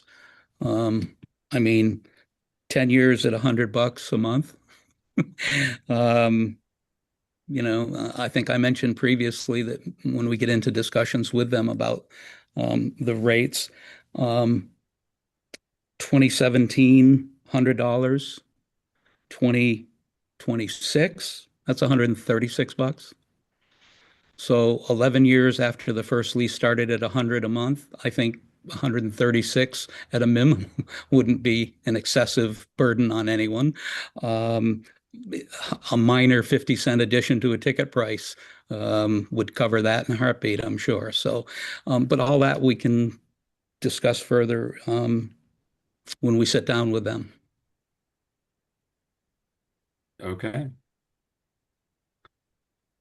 Everyone. Yeah, no, I think it's worthwhile to look at both the nature of the different services we offer and the partnerships that we create with it, whether it's with the Civic Beautification Association or the Memorial Hall Association or the Recreation Committee or the Apple Orchard over uh, at the Hager's Farm, or Yeah, the food bank. their lease rate is based on an assessed value for orchard land. So I want to say they pay $400 an acre. I want to say that their lease is $1,200 a year, but I'd have to double check that. Mhm. So about the same as the Memorial Hall Association then. I want to double check those numbers. Okay. Good. All right. Well, I think it's good to have comparisons and to see who's putting what into the pot and who's taking what out of the pot. Yep, and no question that the Memorial Hall Association has facilitated great improvements to the second floor, and we want to keep that in mind as well. Good. Rod, do you have more in the highway department here for item D? Yeah, concerning Old Greenfield Road. Actually, could we finish this one first? Oh, I'm sorry. Go ahead. You had more, Rick? No, shouldn't we take a vote to have Terry change this or send this red line to? Oh, yes. I would accept a motion to forward this draft to the Memorial Hall Association for their review and so that they can prepare to meet with us and negotiate a final version. Great, I would second that. Well, no, you can make that motion. Oh, I thought you said you would make the motion. No, I was entertaining a motion there. I make the motion as quoted. Okay. I'll second it. A motion is made and seconded. Is all in favor, Rod? Aye. Rick? Aye. Andrew is aye, and the motion carries. All right, thank you, Rick. And now we're on to the highway. Concerning Old Greenfield Road, we had some Jersey barriers blocking just below the last house in Greenfield. Talking with the assistant fire chief, Peter McInveer, I believe his name was. He had me pull ours Jersey barriers, and he was talking to the Greenfield Highway to have their Jersey barriers put back in. Is this our fire chief or their fire chief? They're for Greenfield's fire chief. Okay. There was some question if we needed to leave a space open. He clarified that he did not need a space open, and he wondered why our barriers were there, not Greenfield's, because it is Greenfield's road that's in question. So I had Jeff remove ours and Greenfield put theirs in. And talking with a woman that's the last house on the right, number 538, I asked her come plowing time, if we were to plow that little short section, could we turn our trucks around in her driveway? And she said, absolutely not. She wouldn't even let me turn my pickup truck in her driveway around. So I'm proposing that we plow to the town line and Greenfield take care of their part of the road. Is she a Greenfield resident? She is a Greenfield resident. Oh, okay. And she's uphill of the damage, right? Correct. And she was actually quite rude to me. Well, our responsibility is to do the road, and if we can't put a truck down there and turn it around. Right. Then we'd have quite a distance to back a truck up, and yeah. So I propose that you might I mean, would it make then sense for Greenfield to move their barriers up the road so that they could plow and up to the line? Vehicles would fall into the river. They can't come up from Greenfield to get to her place, Can't pass that that. part of the road. That's why the road's closed. Oh, I see. Okay. The road's missing. Okay. And was she aware of that her area is not going to get plowed if she's being I tried to obstructed? explain that to her, and she got fairly rude to me. So I said, "All right, I'll discuss it with our board, and I'll let you know." Okay. Well, I mean, I'm in agreement with you. I think if we can't turn the truck around, we should just plow to the place we can complete our work and be done with it. And Yep, that's my feeling. I would say, have maybe Terry can draft a letter that we can send to the Greenfield Fire Department that asking them to advise this Greenfield resident of our decision and that you know that Fire she and should, highway. Fire and highway. Yeah, have their highway do Their it. yeah, highway have to come that up. that there she's going to have to figure stuff out come plowing time. Exactly. And they're the same ones that, or the town of Greenfield, city of Greenfield, told me that they wouldn't put a big trash truck up on our road. They would pick two households up in a 1-ton truck, but that's not the case. They're sending a big 10-wheeler trash truck up every week. Huh. Well, they're used to doing that. I'm sure their highway will be used to plowing it and Yes, yep. tired of being aware of taking care of it. So I think we do need to notify Greenfield that because the resident has refused access, we're going to plow to the Shelburne Greenfield line, and they need to work out something to plow to that one remaining Greenfield home. Perfect. Just a quick update. Karen Tonelli responded to my inquiry, and she said that a tax title or foreclosure sale is not considered representation of market value, so they ignore those sale prices. Great. Okay. That's good to know. Good. Thank you. You're welcome. So do we need a motion to that effect, or Terry, do you have the sense of the meeting here? I do. I'll work with Rod and figure out the best way to word it, but I've got a good sense of what's going on. Good. Okay. Well, thank you, Rod. Sorry that you had a unpleasant exchange there, but Goes with the territory, doesn't We it? all get them, don't we? Sooner or later. Yeah. Oh well. New business. Hannah Warmbroad of Native Plant Trust wants permission to visit the glacial potholes. She apparently has the ability to access it from is that the Mole Hollow building or another access point? She's accessing from the Buckland side, and Oh, the she's Buckland side. received permission from the hydro owners. So she just wanted to make sure that we're aware that she's going to be down there. Okay, so we're not, sounds like it's just an advisory then. Well, I think Yes. originally she wanted to go in at 14 Deerfield, right? She wanted to go in on the Shelburne side originally, Right. but the landowner said no. So Okay. now So it's off a our plate. courtesy. I see. Well, I hope she finds what she's looking for. I don't know that we need to say more. Any of you have any No. further comment on that? Okay. Western Mass Masons regarding their proposal for town hall brick restoration. They're This was That's a big just number. kind of a fun fact-finding mission that I enlisted Rod's help with. It's an expensive project, but you're all well aware of what the front of the building looks like. That's the worst, that and the parapet, but you can actually take bricks out in certain areas. And I was coming out of town hall on Thursday and someone was looking under the marquee out front and they said, I just saw a bird go in there.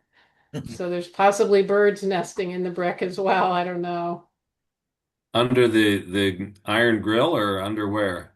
I think under the movie marquee on the left, they Oh, you mean swore the they little saw, wooden box? yeah, but maybe it was a bat. I don't know. Huh. Um, and is are there other masons out there doing commercial work like that? Yeah, in fact, I talked to one local individual. This was more of just what would the cost be if we were to put in a pre-application to the CPC for consideration. The project would have to go out to bid if it were funded, and it does fit into all of the different categories that CPC has to offer.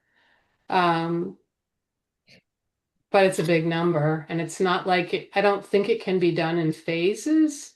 I don't know what you think, Rod, if they could do like from the parapet to the balcony and then next year do.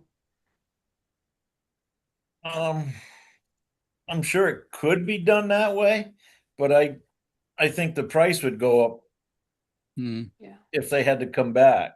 Once they put the staging up to get Right. to do part way down, pull the staging out, and then come back to redo the staging may not make sense. And this might be Yeah. one that you've mentioned in previous discussions about CPC money being laddered and spaced out, because if in fact this were the number, we really don't know the number. This was kind of a starting idea, but what it did for us is give us the parameters that need to be looked at of what needs to be done. They did view, my understanding is, the sides and the rear of the building as well, but they're in much better shape than the front. And the front is what everybody sees. So getting a start on repairing and preserving and preventing further damage to the front would be a priority for me, and I would support the select board filing a pre-application, which has got to be done by September 15th, and use this outline of what needs to be done as a guide and a ballpark pricing structure. But that's all that pre-application requires. Then you have, I think, until November, I think it's November, to have more specific details fleshed out to present. Yeah. And I don't know if we'd be in a position to have a town match using stabilization. I feel like this year we're going into a pretty dark fiscal year. So Well, one question that I would have of any other masons we can get to look at it and give us their numbers is what their assessment of urgency is about it, because the idea that you put forward, Rick, a meeting or two ago was to begin looking at some of these larger projects as multi-year assembly projects, not so much that we would do them piece by piece, unless that were actually a feasible concept, um, but rather that we would assemble the money over multiple years and then go out to bid once we had chunked it together, so that we're not trying to, get the CPC to put all their eggs in one basket, and just do this project, which would only get us about halfway to this project anyway. If they have $180,000 a year, it's going to be a number of years of, building up a nest egg for a project like this. And then, you know, I think the other benefit of that is that it gives us the chance to then look at other potential grant sources that we might go after, and use our CPC as a match. Um, and and then if we have to come back to stabilization in year 3 or 4 or whatever, then we can look at it at that time. But, the key to that approach is whether we have that much time to work with. I mean, we've been letting this problem, accumulate deferred maintenance for what is it, 100 and something years, 130 years or something. So we've given ourselves a lot of rope so far, but I don't know how much rope we have left before we're, in a bad place. I agree with your scenario completely that this would be a application for several years in a row to build that pot up, which is certainly allowed in the CPC process, to at least get this ball rolling, and look forward to getting some preservation work done and making the front of our town hall look appropriate again, sometime in the next years. But to start now, I would like to do, because what we're seeing people with CPC is, oh, there's a pot of money. What do I need? I'll try and get it, and they nickel and dime it for no good reason. We put a sign up at the Cowell Gym for hours or something from CPC money for what, 1,000 or something. They're just some of these things that people say, oh, there's money, let's go get some. I'd rather see it accumulate for a legitimate project that benefits the entire town, and preventing further damage to our town hall seems to be a good place to start. So the problem is that we need to make the decision, I would believe tonight, but I'm open to discussion on that. I would think we need a decision that, yes, we'd like to make an application to CPC for restoration or improvement, stabilization work on the town hall facade, the front building, because it's got to be in by September 15th. There's work to be done between now and then, and if we waited 2 more weeks to think about it, I don't think getting more estimates are going to help us at this stage. That's not needed until November.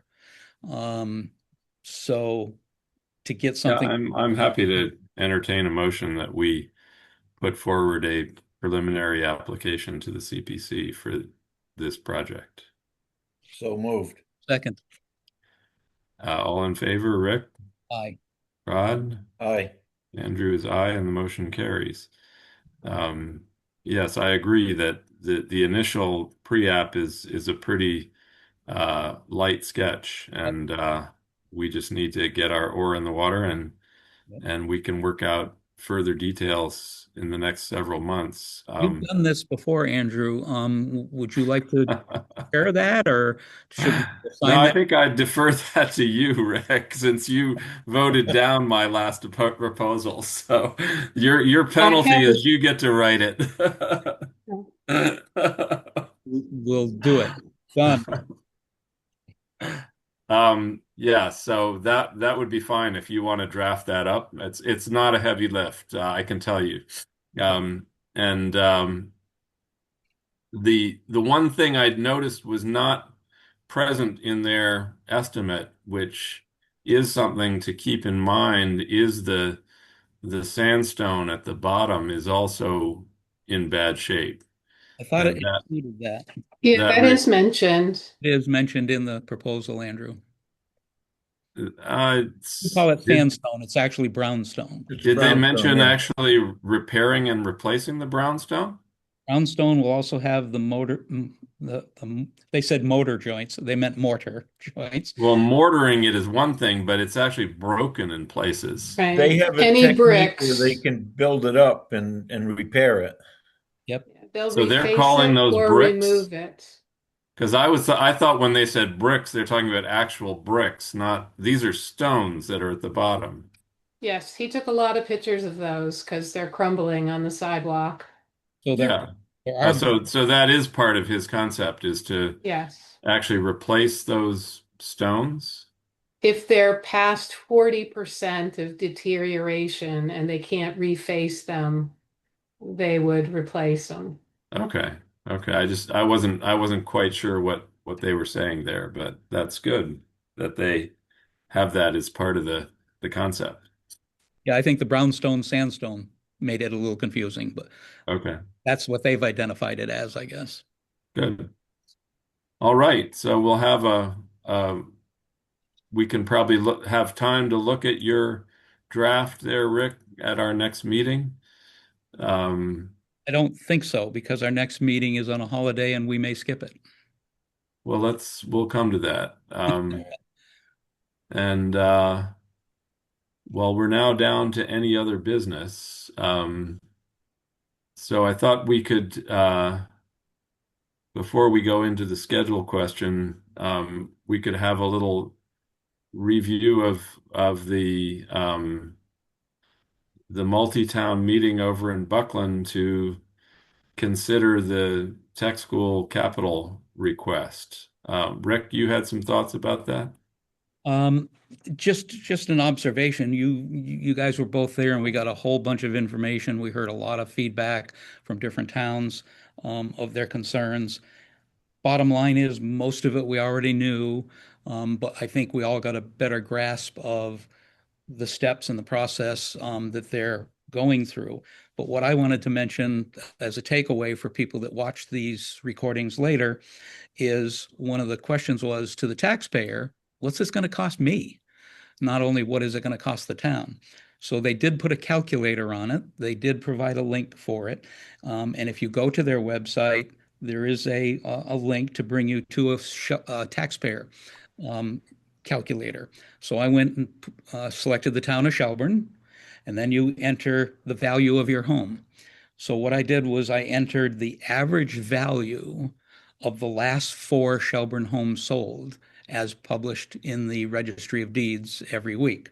So the average price of the last 4 homes sold in Shelburne was $635,000. Put that in the calculator, and that would impact the taxpayer $375 a year. So all those giant numbers make the town quiver, but this was one way to make the individual voter have an understanding of, okay, my house is worth this much. Oh, it's only going to change me $100, $200 a year. So I found that was interesting. And if they go to that tech school project website, the calculators there, anybody can find out what their individual tax implication would be. But it's less than I thought it would be. Well, That's my only observation.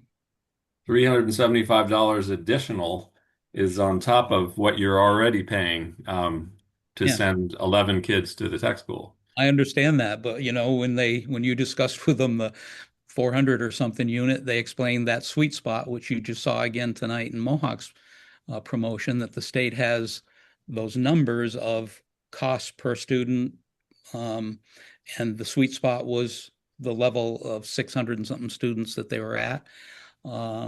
So they explained it, and we saw it again used as an example tonight. So yeah, a smaller, cheaper school, everybody would think would be great, and it just sounds like it's not in the cards with the formula that the state uses for these projects. But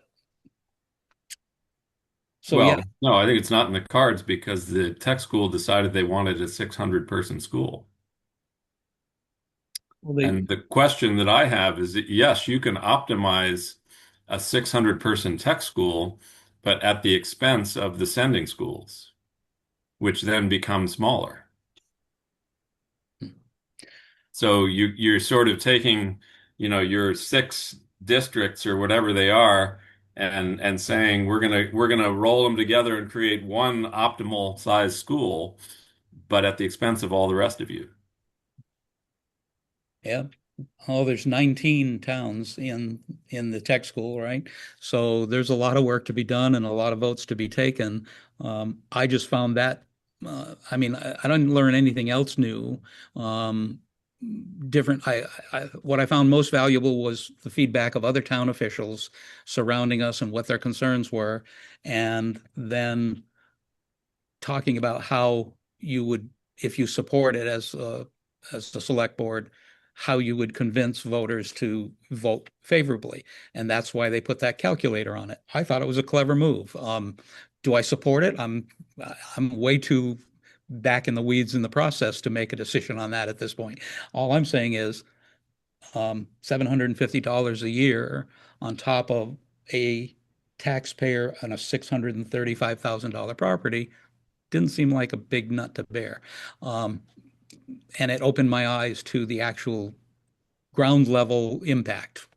So when the Mohawk district brings forward their capital assessment for their consolidation project and adds that on top of this one, we're are in you still feeling the same way?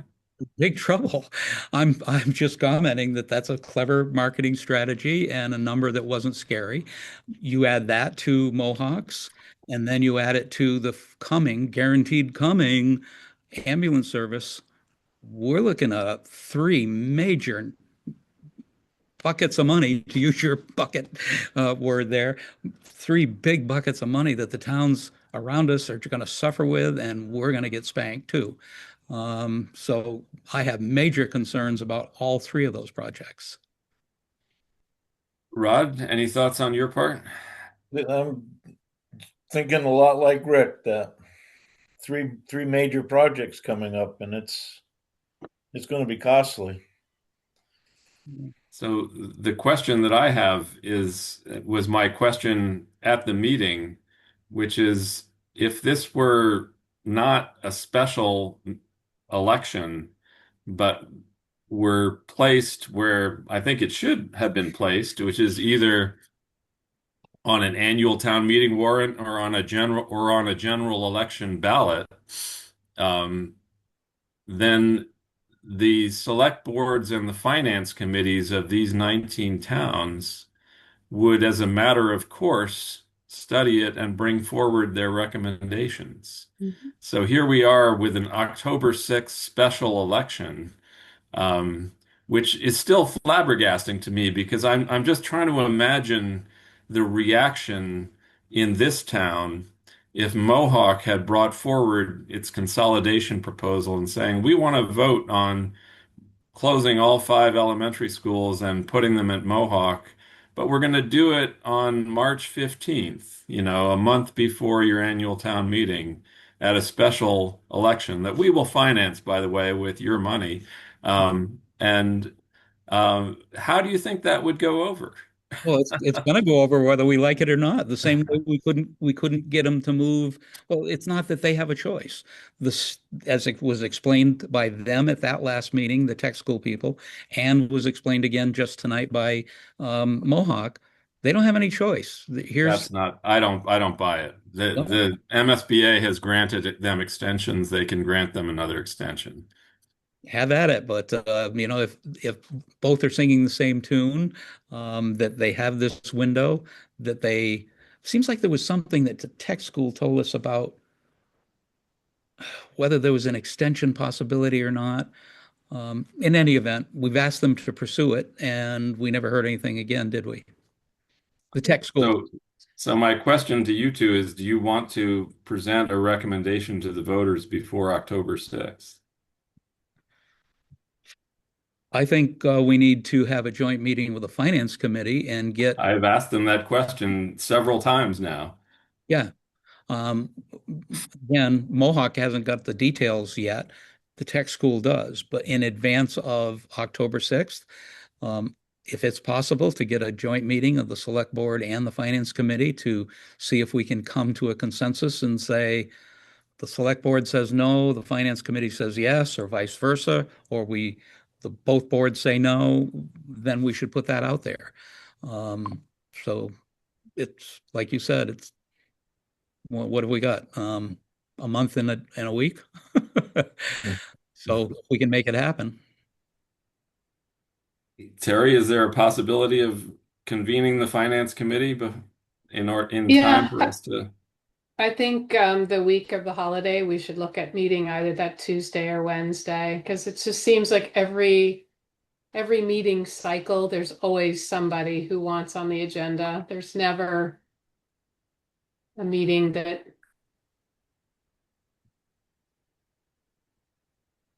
So we're talking about The 8th or the 9th. Yep. of September? The 8th would be best for me. I can do the 8th. And I'll see if the finance committee are available. At 5:30? Yes. Okay. Rod, Any can possibility of making it a little later? I'm flexible that night. 6 o'clock? Just a half an hour later? Yeah, that's fine. Thank you. Is that okay with you, Rick? yes. 6 p.m. Um, 9/8. good. Well, we got right to the scheduling question right off of that. And should we invite the finance committee to that meeting and see if we can have this conversation with them? Definitely. Absolutely. Good. Um, if we do come up with some recommendation, we can put it out to the voters through our various town organs and media, uh, hopefully in time to give them some time to think about it themselves. So that lets me answer your question. Looking at the CPC proposal at that next meeting works. Okay. So that's in advance of the 15th deadline. Yeah. Yeah. I was worried And I was not worried. I was hoping we might skip that meeting that week. We haven't skipped one in a long, long time, but you're right. It's less than a page of verbiage I'm for happy to do it. If you'd like. I mean, the pre-proposal, you mean? yeah. Yeah, that'd be if you want to do it.